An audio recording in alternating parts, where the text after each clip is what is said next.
Had the police knock on my door the other night. You've been robbing grannies again, Pete.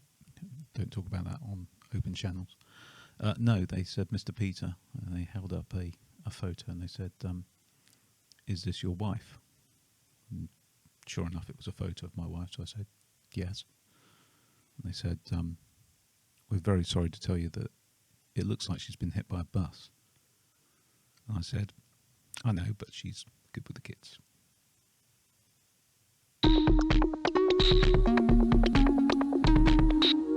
That's dark.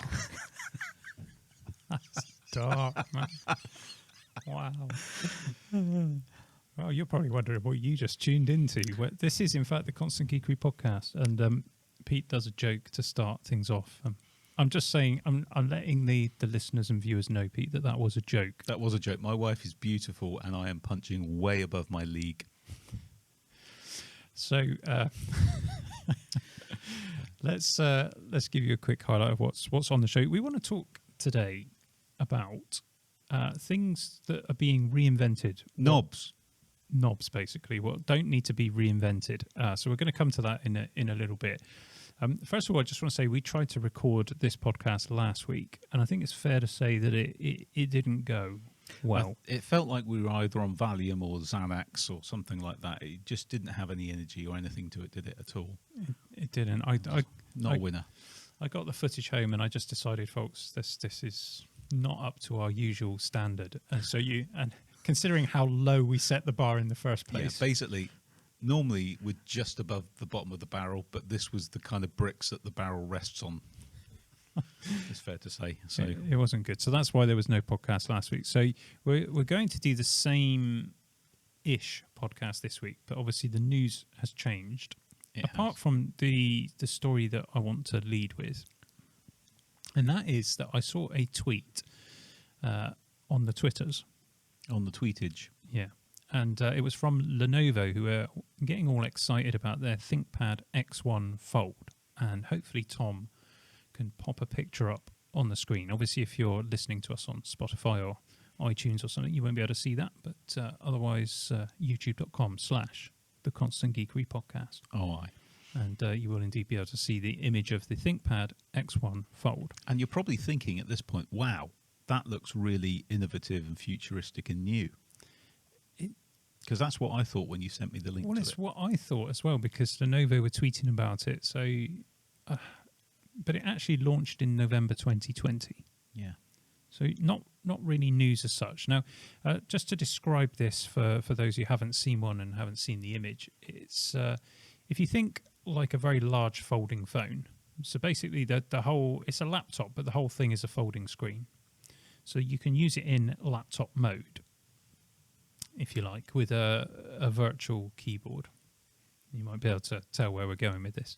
But I think the reason why it's being featured is because Lenovo were trying to sell these things off. And the price was £1,630 when I looked at it. Now, whether or not that's still the case, I don't know, because I did find this a week ago. Well, let me check while you waffle on. Okay, I will continue waffling once Pete checks the price. So I'm looking at it and thinking £1,630. Well, that's a bargain, because if you look at the Samsung Fold, their folding phone, that's not much less than that, and yet here you're getting a full PC for that price, and it's not that price anymore. But it was. I can verify that. Yeah, and it's still discounted though. It is discounted. That's basically what's happened. It was half price. But Lenovo weren't tweeting about it like, hey, we've got a great offer on the ThinkPad X1 Fold and it's only half price. No, they were making out. And when you sent me the link, I thought, oh, new product. This is something exciting. It did come across like that, didn't it? It did, until I realised what processor it had in it. Not the latest, is it? No, and even when it came out, it wasn't the greatest processor. No, so some kind of i5. So really a fairly distinctly average computer, but in a really exciting form factor, or at least it seems really exciting until you start thinking about it. And maybe this is the issue and why it was half price. Perhaps it's not selling well, because would you want to use a laptop that had a virtual keyboard? Well, I do, and it's called an iPad, and I prefer my physical keyboard when I do. Yeah, It just got me thinking about all of the fuss that surrounded Apple when they did their revision of the keyboard. Is it the scissor switches that came out with the first 12-inch MacBook? Was it scissor or butterfly? I get them confused, if I'm honest. It was the one that nobody liked. It was truly horrible. And yet, that would still be preferable to an on-screen keyboard because there's just no resistance, is there? There's nothing pushing your fingers back up. No feedback. It's Not even any haptic feedback, and that doesn't necessarily make it better. In actual fact, on rankings of keyboards, you have like a really good mechanical keyboard, like a Cherry-esque type keyboard, something like that, or maybe even a quirky writer. Okay. Then you have, a good laptop keyboard like the current tranche of MacBooks do, or a Magic Keyboard, or something of that ilk. Then you have, I don't know, ZX Spectrum keyboards. Yeah. Like the rubber ones. The rubber one, yeah. Then you have ZX80 keyboards. The membrane. Correct. Yeah, where you kind of like to press it in. Then you have virtual keyboards. Yeah. Well, possibly in between that is a potato. Yeah, or a BlackBerry. But I guess, this is the reason why there's been a massive rise in the sales of mechanical keyboards. Well, because people like them. And they can customize them. That might have something to do with it as well. But certainly we do like a good keyboard. And I know the difference between the Magic Keyboard, which I've got for the iPad, and the keyboard that's on this MacBook Pro. Which do you prefer? This one is much better. On the MacBook Pro is much better. Interesting. The new MacBook Pro, that is. So a good keyboard makes a huge difference when you're using a laptop. And so just typing on screen just seems to me... And I don't know that it doesn't have haptic feedback, by the way, the X1. Maybe it does. But even so, I don't think that's a good user experience. What do you think, though, folks? Would you have a laptop that was folding like that and you had a virtual keyboard? I have to say the engineering behind it is impressive, and the promotional video, it does feel like something from the future. But often you watch things from the future. You watch science fiction films, for example, where they have like virtual holographic stuff that you're reaching out to. I always think of Minority Report, where he's doing that thing. But there's other things as well. I mean, The Expanse use holographics quite a lot to do things. So it seems to be this notion of the future, but how practical is it really? And this kind of goes into our main topic, which we'll come to in a minute. That would you really want that particularly in a space environment where the wrong gesture opens the airlock or something like that? It's not what you want, is it? It's like, oh, sorry, I sneezed. We're all dead. Yeah. Well, at least you wouldn't know about it. You wouldn't have time to say, sorry, I sneezed, because you'd all be dead. Well, yeah, apparently you can live for a few seconds in a vacuum. I don't think that would be a fun experience. It wouldn't be, no, and you certainly wouldn't be thinking about saying sorry. You started out the podcast with a very dark joke, and now you're bringing things back to the dark side again. Sorry, guys. So what's wrong with me today? Let's come back to computer interface devices after we finish the news. Let's do a different news story. Okay. So apparently, the Oculus Quest? I do. Well, it's being renamed. Is it? Along with all the other renaming that Meta are now doing. So you've obviously got MetaBook, Metagram, and Meta App. They're changing the Oculus Quest to Meta Quest. Okay, are they actually changing Facebook to MetaBook though, and Instagram to Metagram, or have you just made that up? I just made that up because it's silly. It is. As is naming the Oculus Quest the Meta Quest. Why are they doing that? I don't understand that, because Oculus is a good brand name and it's well known amongst gamers. I did buy one. Did you? How'd that work out? Did you have your usual reaction to any kind of sort of first person environmental stuff? I just didn't like it. I got motion sickness really bad, but that's a topic for another day. I also really irritated me actually. I bought I can't remember what the name of the two are. There's one that is sort of standalone and one that you need to run with a gaming PC. So it was the latter one that I got. But you do have to create a Facebook account in order to use it. Yeah, apparently that is going though. Is it? Yeah. You'll be creating a Meta account instead. Possibly. Give all your data to the Zuck. Apparently, though, he's just lost a huge amount of personal value, hasn't Well, he? yeah, it's billions, isn't it? But don't feel too sorry for him because he has a habit of doing that and then bouncing back from it. And he's still worth billions. But it's interesting to note, though, that Facebook has lost users for the first time. So it's declining in users. And I that sort of ties up with my own and this is anecdotal, of course, but my personal experience. I don't use Facebook, and I haven't done for a long time, and I'm not sure I know many people who do anymore.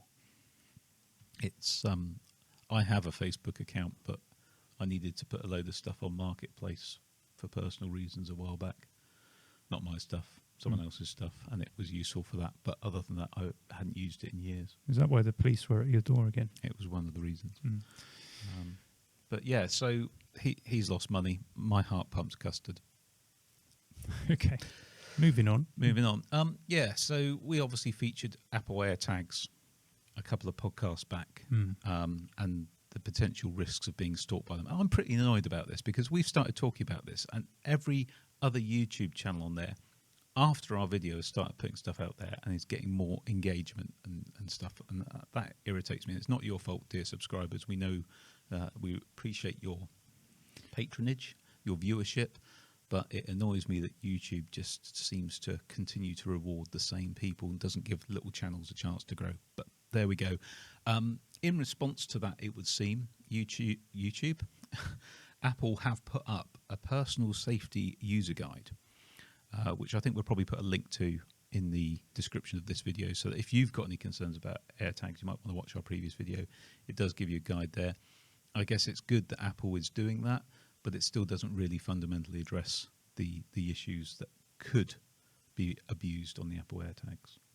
No, but it's good that it's good that people are better educated on these things. Definitely. So that's a good move. Definitely. I spotted a story on Sky News talking about NFTs, and I really don't want to get into that topic on this podcast. Or not at least this episode of podcast. I think we do need to discuss NFTs. I think we probably do. Fraudsters who are making a lot of money by wash trading. What's that? So they basically trade their own stuff between accounts that they hold to increase the value of it. Oh, you mean like kind of bubbles, creating bubbles, like you might do if, say, you had some kind of item wrapped in cellophane. That kind of thing. Got you. Yeah. It's obvious that a lot of people will always, not a lot of people, a small number of people are going to make a lot of money out of NFTs, and the majority of people possibly won't, but maybe that's a story for another day. It annoys me that we live in a society now where there is more value placed on creating wealth out of nothing, as opposed to creating wealth out of actual work product of some kind that you can quantify. Net producers seem to be a thing of the past. It's sad, I think. It is sad. And if you're sat there thinking, what is an NFT, then great. You're in a good position. It's better not to know anything about it, I think.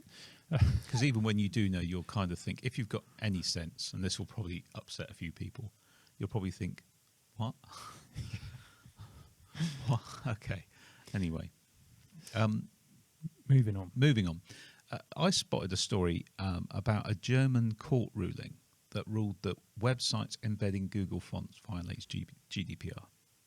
Now, for those of you that don't know, Google provides a whole set of fonts or typefaces that you can use on your website. They're really good, actually, and they can make your website more legible, pretty, or branded, or what have you. And there's two ways you can have Google fonts on your website. So you can either host them yourself, or you can just use them direct from Google.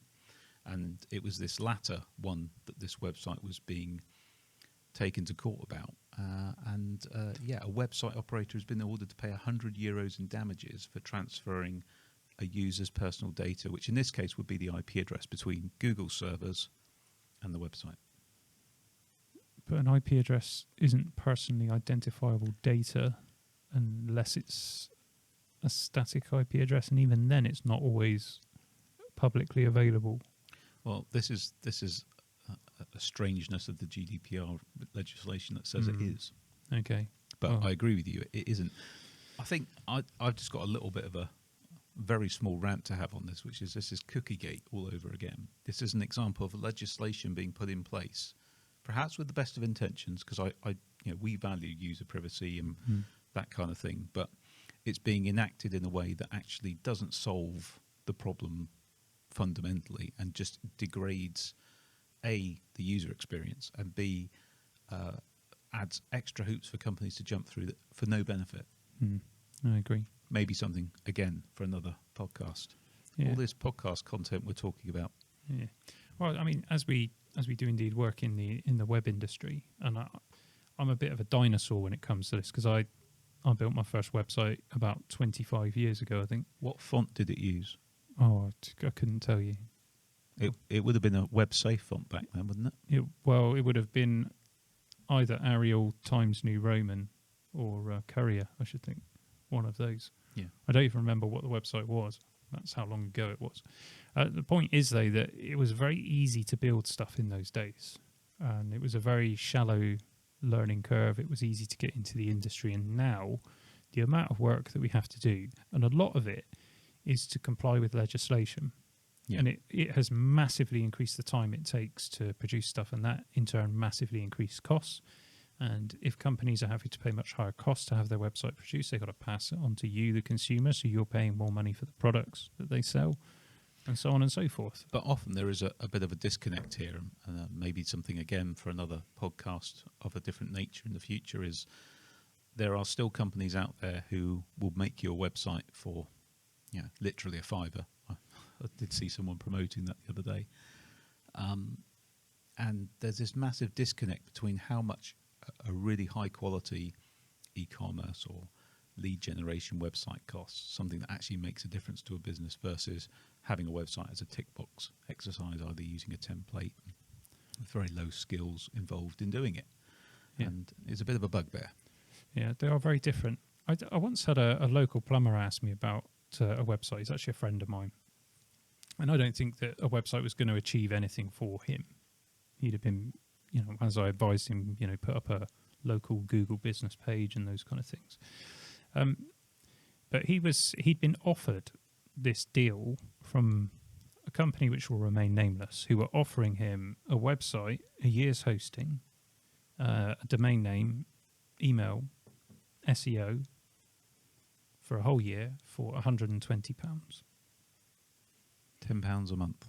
And he said to me, does that sound like a good deal? And I said to him, well, what do you charge per hour for your plumbing services? What did he roughly? I can't remember what he said, but and then I said, so how many hours would you give for £120? And do you think that we could do a good job for you in that amount of time? Yeah, that's a really good way of putting it. So, yeah, anyway, let's move on. We've got something else as well. It's our last news item. March the 8th. Oh, no, that's in the Rumour Mill, surely. Eh? Oh, all right. March the 8th will be coming in the Rumour Mill. Okay. Actually, March the 8th will be coming the day of March 7th, but we're going to talk about it on March the 8th. I was about to say that. Look, Apple are proposing new iPhone, new iPad, according to what a lot of people are saying. Whether these are rumours or actually news, let's do it in the rumour mill, shall we? Because it seems to me like they're rumours. No one really knows today. Well, Mark Gurman does, and he's 87% accurate. Is he indeed? Apparently. Okay. So let's just cycle back to our main topic this week. And we were thinking about this, and actually last week when we did the main topic, it was very focused on Tesla. Yes. And the thing is about that is neither Pete or I have driven a Tesla or owned a Tesla, and we sort of felt at the end of it, it's like, should we really be offering any kind of opinion on this? And we decided that no, we shouldn't. So instead we're going to talk, we are going to mention Tesla, but stuff that's in the public domain, but also want to just talk about our own vehicles, and specifically about the controls for the vehicles. And this applies not just to cars, but across all of technology, because a lot of technology has reached what I would call a pinnacle of design. Yeah. I'm sure there'd be people that would argue that one way or another, but ultimately when it comes to a laptop, for example, let's take these new MacBook Pros that Apple has released. Of course, lots of people will be moaning about the notch in the display, but Take that out of the equation. This is a nice design, isn't it, for a laptop? Yeah. I It's think the term we'd use is clement. Clement. It's definitely Clement. It's got a. It's just well built. It's good quality, and there is good reason why all of the other laptop manufacturers tend to copy each other and what Apple do, and the same thing with your smartphone. They're all basically rectangular screens, aren't they? They are, yeah. No one's doing anything different. It's quite interesting though to look at all of the different phone designs before Apple released the iPhone. Oh, there were some crazy ones, wasn't there? And then all of the phone designs a year after Apple released the iPhone, yeah. where they basically all look like iPhones. Yeah, apart from that circular one we looked at a few weeks ago. Do you remember that? The circle phone. Yeah, apart from that. So you sort of get to this point where you think, actually, this design is really good. But that got me to thinking about the keyboard and the Lenovo laptop and the mouse. And there have been other ideas for a mouse. Touchpads are actually pretty good, aren't they? Yeah, I've heard you like them. I do like a trackpad. If I'm using a Mac, if I'm using a PC, I want to use a mouse. Some people like a rollerball. One of my customers has got a mouse that looks like a walnut whip with a button on it. Right. Because he says it stops him getting RSI, which he loves it. It's fair enough. It's a Logitech product. Excellent. Yeah, I think I know the one you mean. Yeah. But at the end of the day, it is still a mouse. Yeah.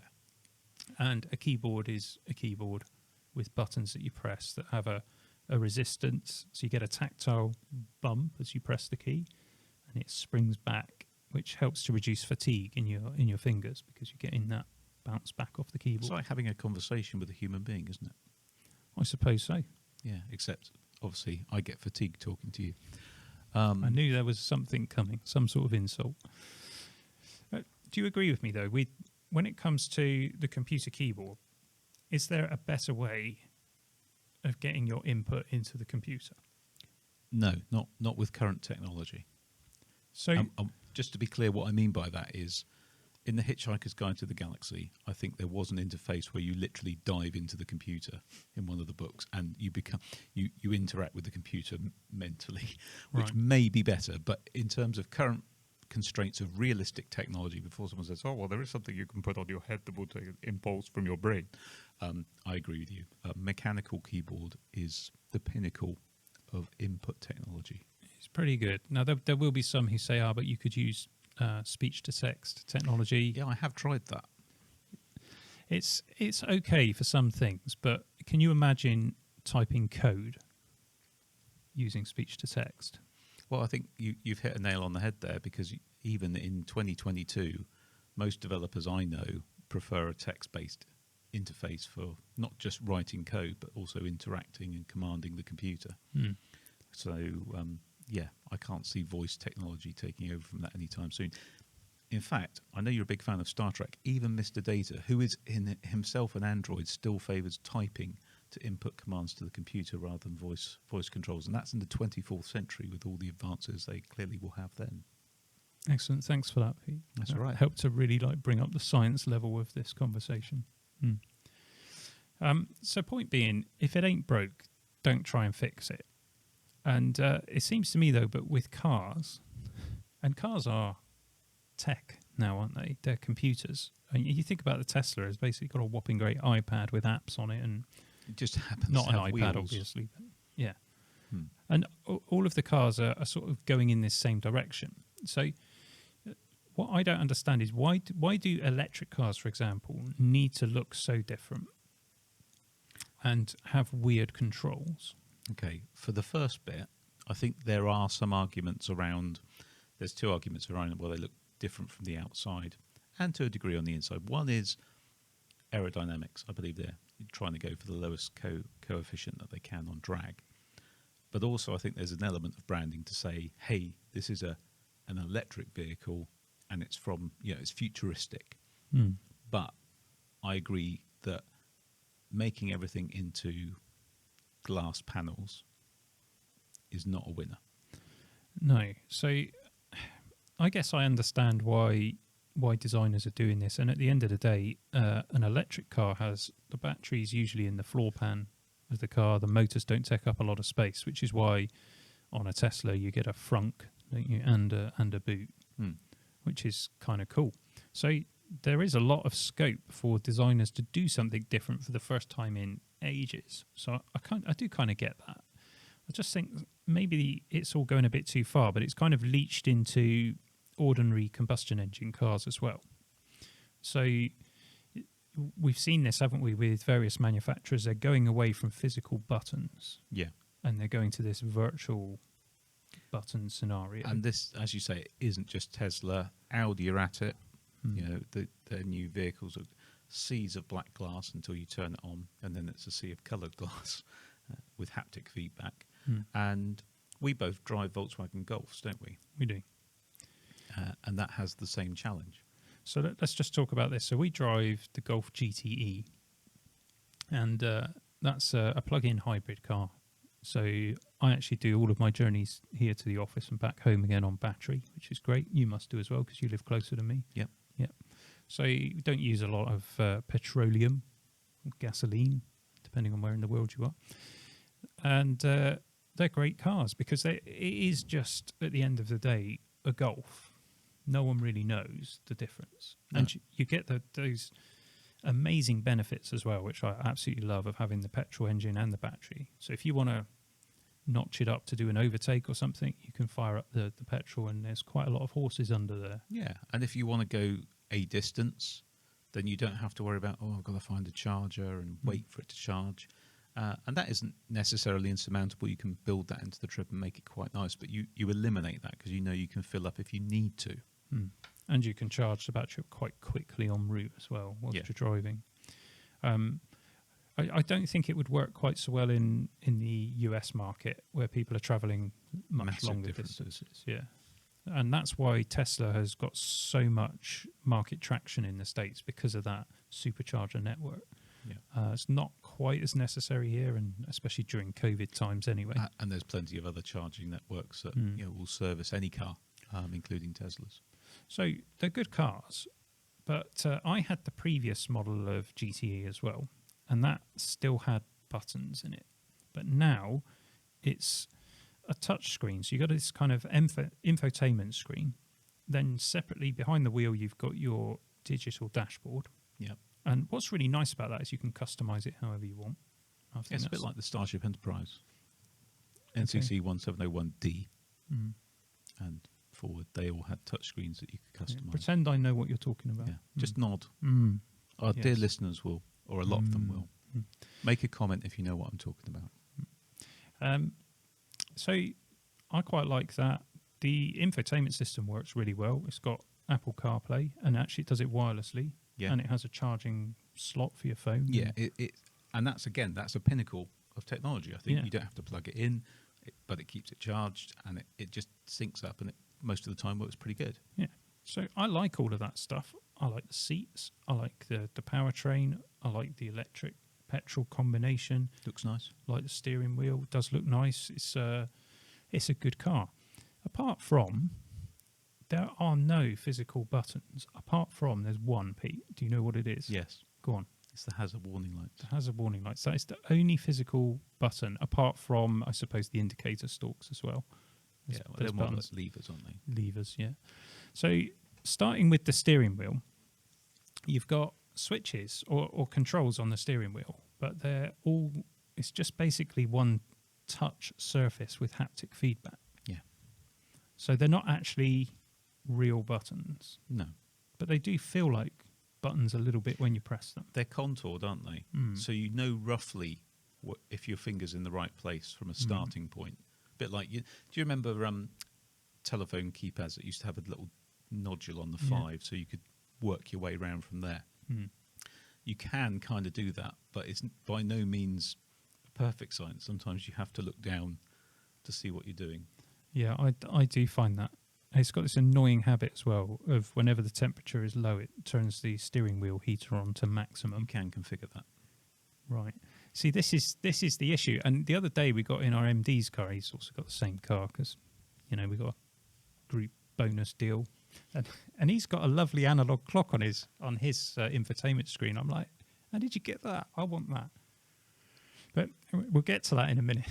There's also some controls underneath the infotainment display. Yeah. So you've got the heater controls, and they work by tapping them, but there's no haptic feedback on those. No, And it's not easy to see where you are, and they're not backlit either. they're not backlit. You cannot see them at night. It's so irritating. And then in the middle is the volume control, but that doesn't work by tapping on it.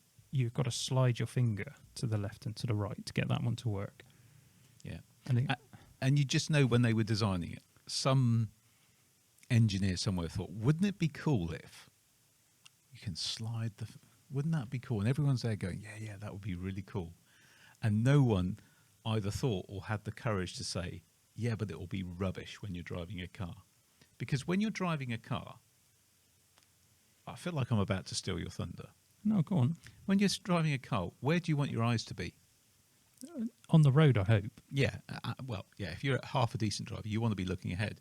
So, if one of Dream Theater's songs comes on, for example, and you really want to jam that up, what you want to be able to do is find your volume knob by feel and yank it up. I had one on my previous car, a nice knurled knob, and you could just turn it up, turn it down, or hit it if you wanted to mute it.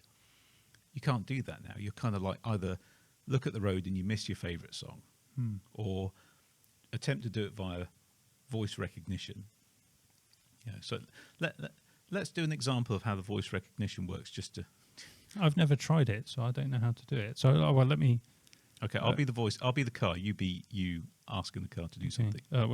Turn this music up. Please repeat. Turn the music up. I think you said navigate to Nottingham. No, I said turn the music up. Turning volume down. Right, okay. What is wrong with these systems? Why can't they just work? Yeah, like Siri. Oh, no, you're right, yeah. Do you remember, though, I'm going back some years, I had a Honda Accord. Didn't have it for very long because, if you recall, it got a chip in the windscreen, and one of the windscreen repair companies came out and ruined my car for me. I do remember, yeah. Yeah, you didn't have a bonnet after that or anything. They broke all the clips off of the engine cover, so it all rattled forevermore, so I sold the car. But that had speech recognition in it, and it actually worked. Yeah, and you could do everything in the car. And it was contextual, and it would fill in the gaps for you. So if, for example, I can't think of an example now.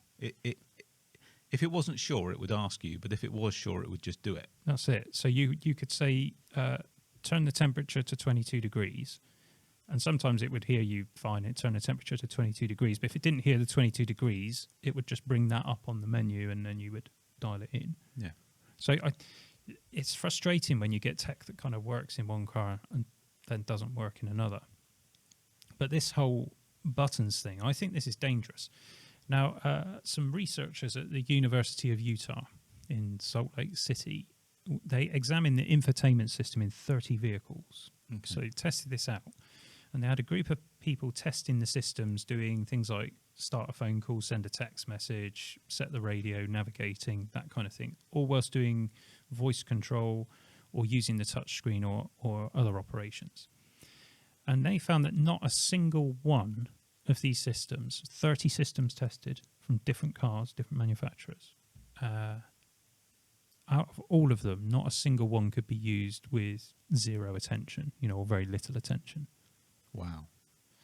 And I think that's not a step forward, is it? If you think of the old days with your old twin knob stereo and your muscle memory, you reach down, you turn it down, turn it up, whatever. Yeah. You didn't need to take your eyes off the road for this. And now you do, it seems. Out of those, 37 required moderate attention, and the rest of them were found to strongly distract the driver from the traffic.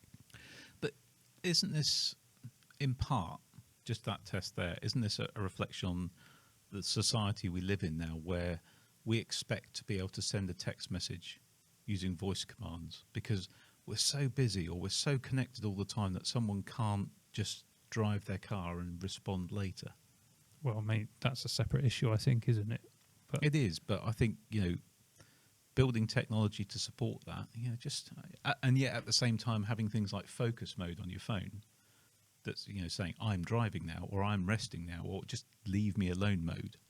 I don't know. Maybe different people want different options. Possibly. It just doesn't feel like progress to me anyway. It feels like reinventing something for the sake of it. And in that study, incidentally, out of the 30, 12 of those systems required a very high level of attention.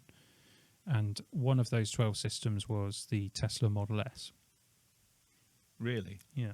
That Now, surprises me. in full fairness here, that was in 2018, and obviously Tesla release updates. But therein becomes another problem, because when Tesla release an update, and the same thing is now happening in your car as happens on your phone. So sometimes you'll do the Apple update and you'll sort of come back to it and you think, oh, nothing's changed, right? But sometimes things have changed. So this is a situation with your car where it will do an update and things have moved.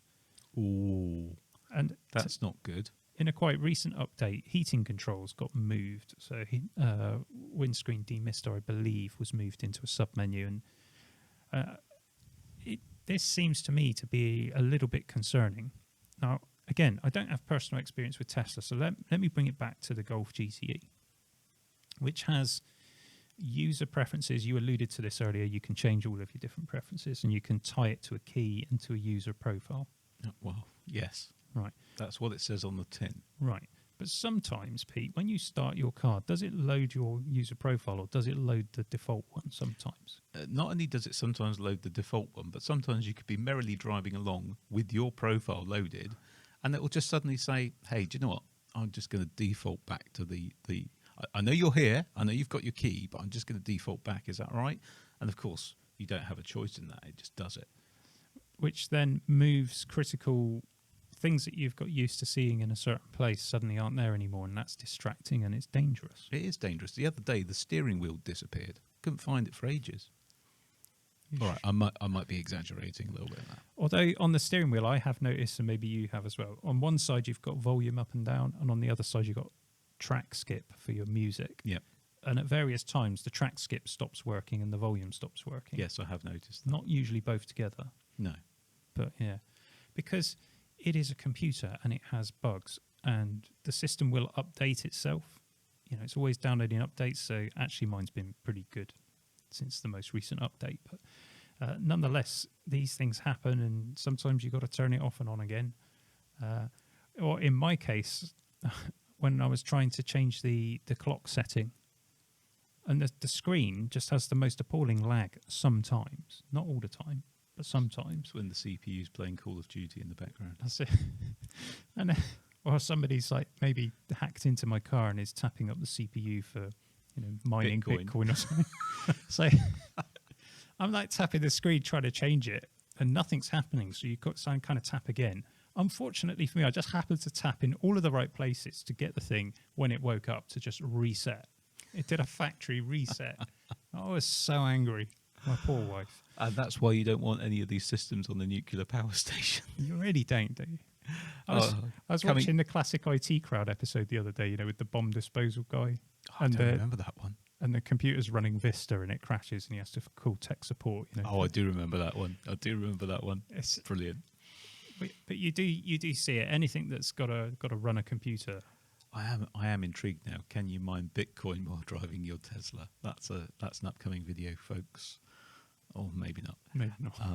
But I think, you know,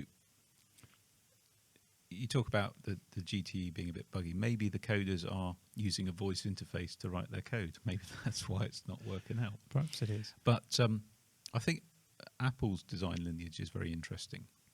You know, we're waxing on about how good these MacBook Pros are. What don't they have?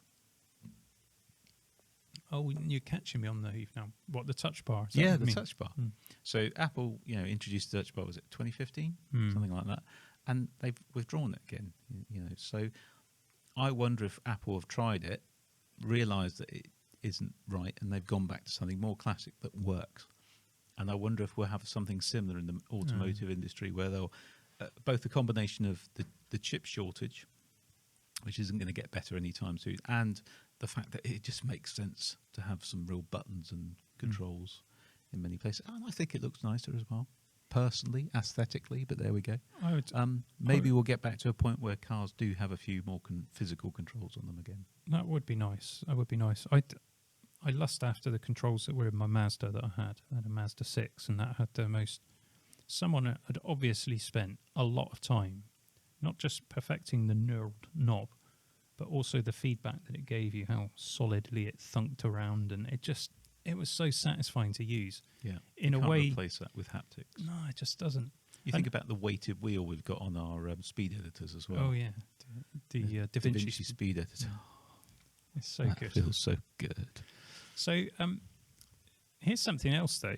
You know, we've got to a point now with iPads where touch screens and touch interaction has gotten so good that when you then get to sit in your car and it lags, it drives you up the wall because we're used to iPads now. You can't now offer us up a less Kindle Fire. Yeah, it's just I'm not saying that a Tesla's got a Kindle Fire in it, or our Golf GTEs might have. But yeah, they're supposed to have touch-free gestures as well. I've I'm never not got sure that you to want work. that. Can you imagine? Like I say, sneezing and. I mean, it's not quite as bad as the airlock, but the fuel cap flapping open or something like. Oh no, they don't have fuel caps, do they? They're EVs. Oh dear. Anyway, I'd say I just got to mention another pet hate as well. So who came up with piano black car trim, and can I slap them? Yamaha. Do you think that's what it is? They had plenty left over, so they said, "Gee, where can we use all this piano black for the pianos we haven't built?" I know. It's such a bad. It looks terrible. Does anyone have piano black trim in their car? Do you hate it as well? Let us know. I've had it in several, and it's horrible. So here's something else, sticking with the car theme for a moment, that's been reinvented that maybe didn't need to be reinvented, and that is the Tesla yoke. Have you seen this? I have not. So in the newer versions or some versions of their vehicles, instead of having a steering wheel, you have a yoke. Let me have a look. I'm looking it up now, folks. I'm not yoking. Oh, You knew that was coming. Michael Knight, eat your heart out. It is basically Knight Rider. But the thing about this, right, in Knight Rider, if you're familiar with the old Knight Rider, whenever there was a stunt happening and you looked in the front of the car, what shape steering wheel did it have? It was steering wheel shaped. It was a round steering wheel. The only cars that had the stupid yoke thing were the ones that Michael Knight drove. You can't do that, can you? And you No, I mean, I guess they're looking at it from the point of view, well, this is a self-driving car, but and I've heard lots of people arguing for the yoke and saying, oh no, people don't know what they're talking about. It looks good. I will say that. Tesla, please, if you haven't done this already, and you probably have, but with all the Easter eggs you've got in your car, you've got to have the kit, little LED talking thing whenever the car talks to you. Now, if you're going to do a yoke, you've got to go the whole 9 yards, surely. And have a turbo boost button. Have a turbo boost button, which it puts it into ludicrous mode. In fact, I tell you what this is reminding me of, though. Austin Allegros. So, is that the one that had the square wheel? It was, yeah. It had a name. It was semi-square, so it was rounded square. And so Austin Allegro is a British car made by British Leyland back in the 70s, and it was terrible, awful car. But it was touted to have some. It had some quite innovative. Apparently, the suspension was very good on it, very innovative for the time. But it had this rectangular steering wheel, but with rounded corners. Look it up, and it was universally panned. Do you know why? No, go on, tell me. Because steering wheels should be circular. They should. Apart from maybe a flat bottom if you've got something slightly sporty, but predominantly circular. It's a good design. The wheel is a good design, and you really don't need to reinvent the wheel. And that seems to be what some of these car companies and tech companies are trying to do. And I would just like to say, stop it. Just stop it. You talk about the wheel. I watched a YouTube short the other day of a guy, and the title of it was, "This triangular wheel makes round wheels obsolete." So I don't know if you've ever seen a triangular wheel. Well, no, Pete, because wheels are usually round. Well, they do exist, and you put these wheels on a flat board, and because of the way the mechanics work, it will go smoothly. Mechanically and physically, it does work. But the video makes out that this is the next thing, triangular wheels.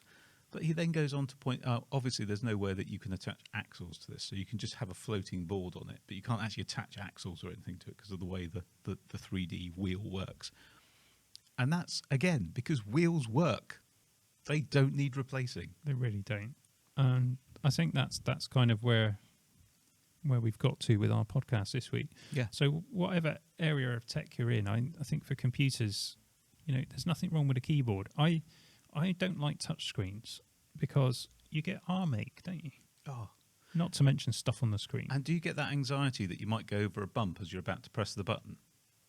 What, in the car? Yeah. Yeah, I do.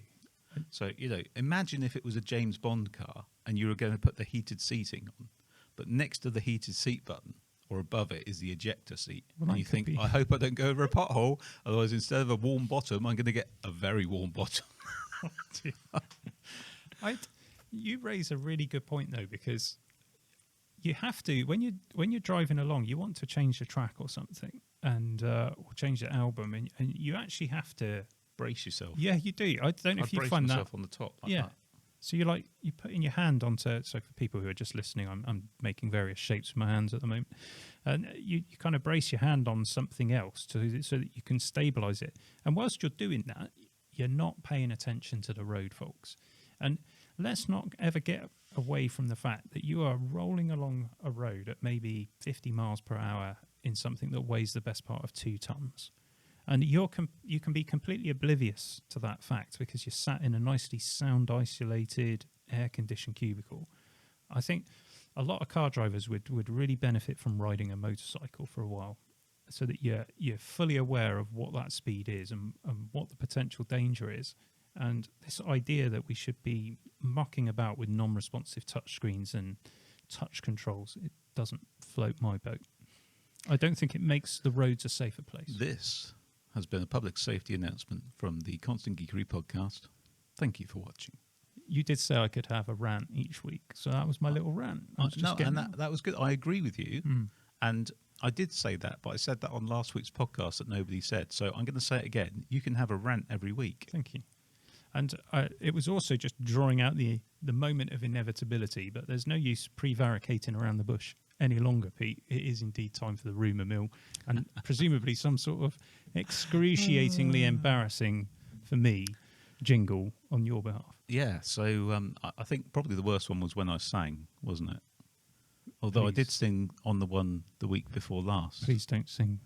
So Please don't sing, Pete. I'm not going to sing live. I've pre-recorded something this week. So, but you'll be pleased to know that while it is pre-recorded and I have something to do with the backing track, I didn't actually do the vocals. Well, or the lyrics. Then that's a relief. So, yeah, shall I just? You ready for this? Oh, yeah, I'm intrigued. Let's do this. Constant Geekery, you already know the name. Turn the volume up, this is Pete and Dave. What rumours have you heard? Let us test the claim. Are they facts or are they lies? Let us play the game. Let's talk about the tech, come and see what is up next. Now you're tuned in to the Rumour Mill. Tell me, is it true? Are they doing it for views? You're now tuned in to the Rumour Mill. Well, let's find out, nowhere to hide now. You're now tuned in to the Rumour Mill. Woo!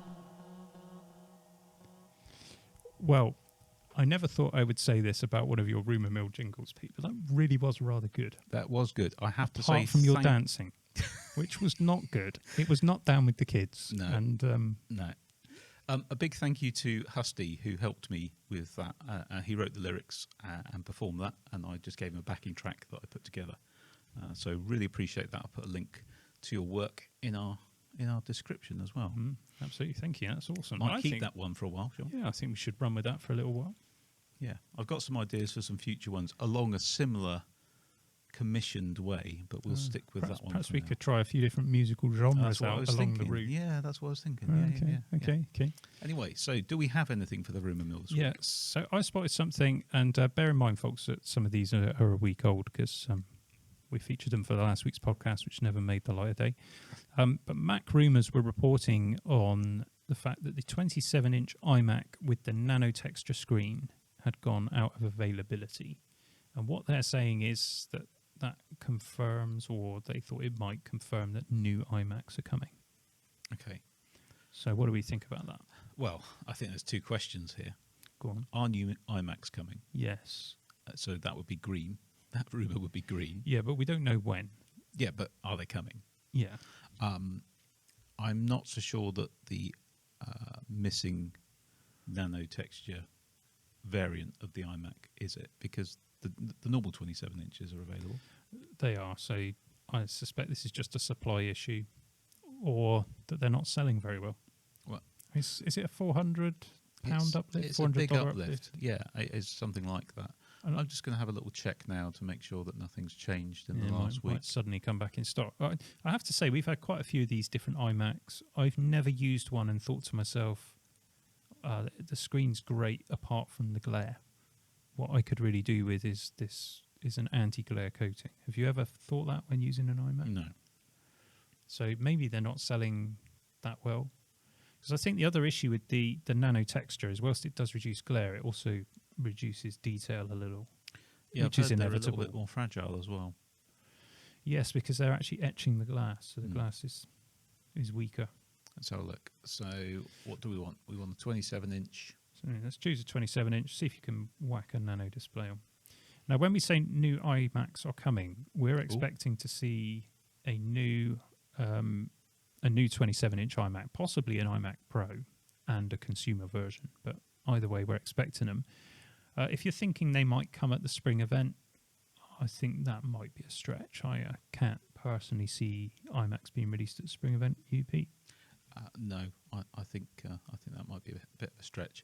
So I can order one, but it's giving me a 6th to the 12th of April delivery, so a 2-month delivery. Yeah. So I think that's what they're pointing to, 6 to 8 week delay. So I think let's call this particular rumour red. Yeah, I'm going to go red. I don't think you should read anything into that at all. Yeah, agreed. Good. Moving on. Yeah, so apparently your iPhone will soon be able to accept credit card payments and work as a card payment terminal. Okay.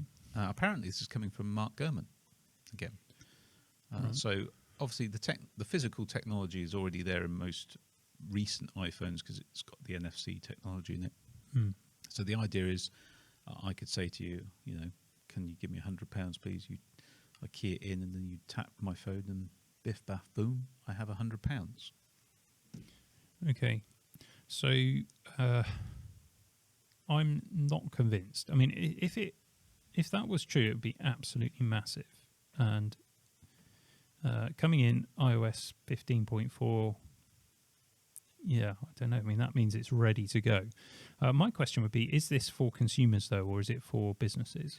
Well, that's a good question because businesses, to be able to take card payments, not excluding PayPal, you need a merchant account. So there's a various degrees of setup you need to go through to be able to take card payments, even on one of those little terminals that you plug into your phone or use over Bluetooth. Yeah. So for those who aren't familiar with the payment industry, which will probably be most people, because why would you be? I only know this stuff because I've done some work in the payment industry. The merchant acquirer, you have to have a merchant acquirer. So basically, this is an account set up with, it could be your bank, or it might be an independent merchant acquirer, and they do the transactions for you. So they'll speak to the customer's bank, they'll put in the request for payment, they'll do the authorization, they'll collect that money, then they'll deposit that into your bank account. But the various terms that you get with that merchant acquirer will depend on your credit rating, your trading history, various other things. They might give you a better rate or a worse rate depending on those things. They might withhold some of the money for a period of time against chargebacks. There's a lot of mechanics that go on there. Yeah. So how do you build card acceptance without having all of those mechanics in place? And the short answer is I don't know. The only thing that I thought about on this is when Apple Pay came out, it was kind of like out of left field. No one that I can recall, I might be wrong on this, but I don't recall there being lots of rumours about it beforehand. It was just boom, you can now take payments on your phone using Apple Pay. And Apple had been doing tremendous amounts of work behind the scene with banks, starting off in the US to sort that. So the only thing I could say is, or see as a potential, is that Apple have been doing a lot of work behind the scenes to facilitate this. But the question comes, because who's it for? If you're a big business, well, you probably don't, this isn't a pressing issue that's being solved, although I can see Apple wanting to get in on the ka-ching fees. But it's not going to, you're not going to get major stores changing out their Chip and EPOS pins systems for an iPhone. No. No.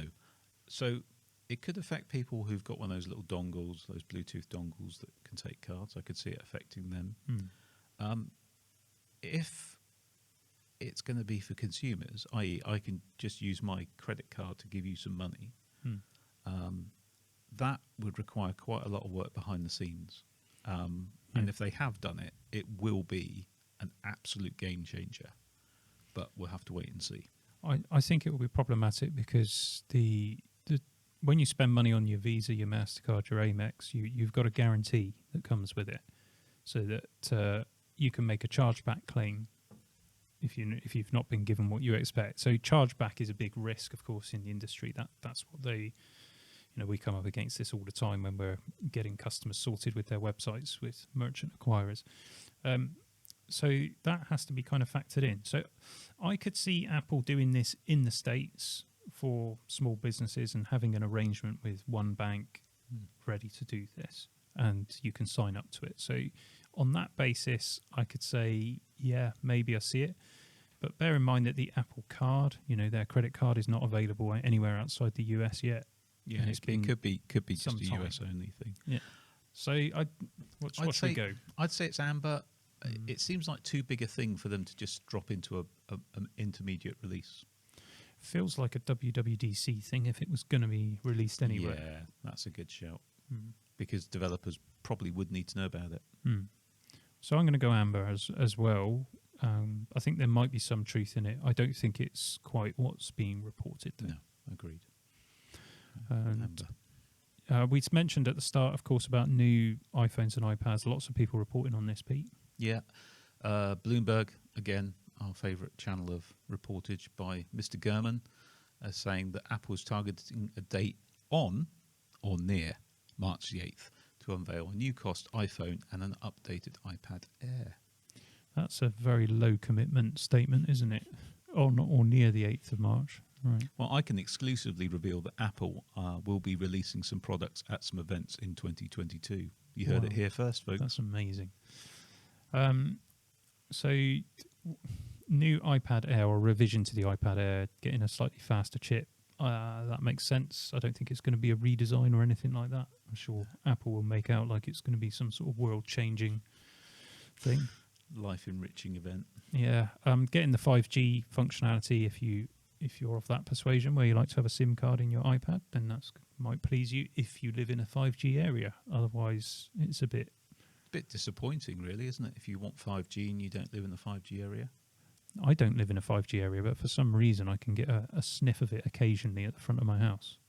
And when I can, it is really fast. Okay, thanks for that. That's all right. Yeah, that's nice. So, yeah, what do we think anyway? What was the other thing? Sorry, the iPhone. Which iPhone? Low-cost iPhone. So an another SE. SE, probably SE3 this would be, wouldn't it? It's about time for an SE3. So, yeah, I can see him doing both of those things. Event on March the 8th seems reasonable, but shall we go? Should we push our necks onto the block Should we here? say green? Let's go green. Let's go green. And maybe if an event does turn up, we might, depending on our next rumour, we might do a live show. Who knows? Yeah, see how it goes. So I've kind of segued us nicely into funny story about Segway. Did you know the guy that invented Segways died? Yes. On a Segway. Yes. Awkward. He was making way for someone walking their dog, wasn't he? And he went off a cliff. I believe that's the story. Not a winner. No. And there you go back to the dark side again with the podcast. What's wrong with me today? Maybe it's because I'm feeling a bit sad. Why are you feeling sad, Pete? Because of our last rumour. Go on then. Well, we're going to be moving the Constant Geekery and indeed the Constant Geekery main channel and Constant Geekery podcast studio. And which is part of a much larger move of our business, basically. And we've been in this building we're sat in at the moment for... It's 9 years. Is it? 9 years in March. Well, not this particular part of the building because this was built new 3 years ago, but the building doesn't meet our requirements anymore. No. And it's very sad because due to COVID, of course... I'm going to sneeze on the podcast. Can you do it quietly? Try not to die. Try not to activate the ejector seat if possible, Pete. The other problem when you're in a car and you sneeze when you're about to hit the... I'll tell you, that is a problem with piano black trim as well. Just going to put that out there. I once had a mate, an engineer, at a company I worked at before we worked together. A really nice guy, and he'd struggled with his weight throughout his career. So he went on this diet where basically all he would eat is raw carrots. You know, you can get bags of prepared raw carrots. So he was munching on these carrots driving down a motorway in the UK and felt a sneeze coming on. Oh. The long and short of it is he couldn't find a tissue, so he literally just sneezed onto his car. And he was picking out chewed out bits of carrot from his air grills for months. Goodness me. And remind me to tell you the same person, the chicken story another time. Okay. We'll look forward to that. Another dark story there. But I sneezed. So, yeah, this building is quite sad. Turned up this morning, and because, of course, everyone's working from home and it's empty. Until Pete turned up at lunchtime. It's just me in a 4,000 square foot building. It's a bit silly. So we've decided to move to another building that's about the same size as it transpires. It is, but it's much more practical for what we need moving forward. It's going to be a better studio space. Commercially, it just works a lot better for all of us. So why are we telling you that? Because there's every chance that from a visual point of view, you may not be able to tell any difference, but there certainly will be a bit of a hiatus for certainly the podcast channel for a period of time. Yeah, so it's going to be, we've got a lot of work to do to move the entire business. Obviously, YouTube is not our business. So we've got several companies and lots of boring stuff to do with moving a business. So got to take care of all of that. I'll try and keep some content coming onto the main channel, but it's highly likely the podcast will be sporadic whilst we're moving. Yeah. So just pre-warning you about that. We'll try and give you sort of sneak previews as well of the new building. Yeah, that'd be good. I do actually plan to do a bit of filming there. So you might see a bit of it in an upcoming video. Interesting. So I think that's it, isn't it? Yeah, that is it. Yeah. And this one will actually make it up onto the interwebs tomorrow. It felt good today. There's good energy on this. Yeah. Well, tomorrow for us, but not tomorrow for you. It will be today for you, unless you're watching it after today, in which case it will be tomorrow or yesterday. Excellent, thanks. Yeah. Anyway, thanks for watching. And thanks again for the jingle. Almost feel like we should play ourselves out with the jingle, Pete. Yeah.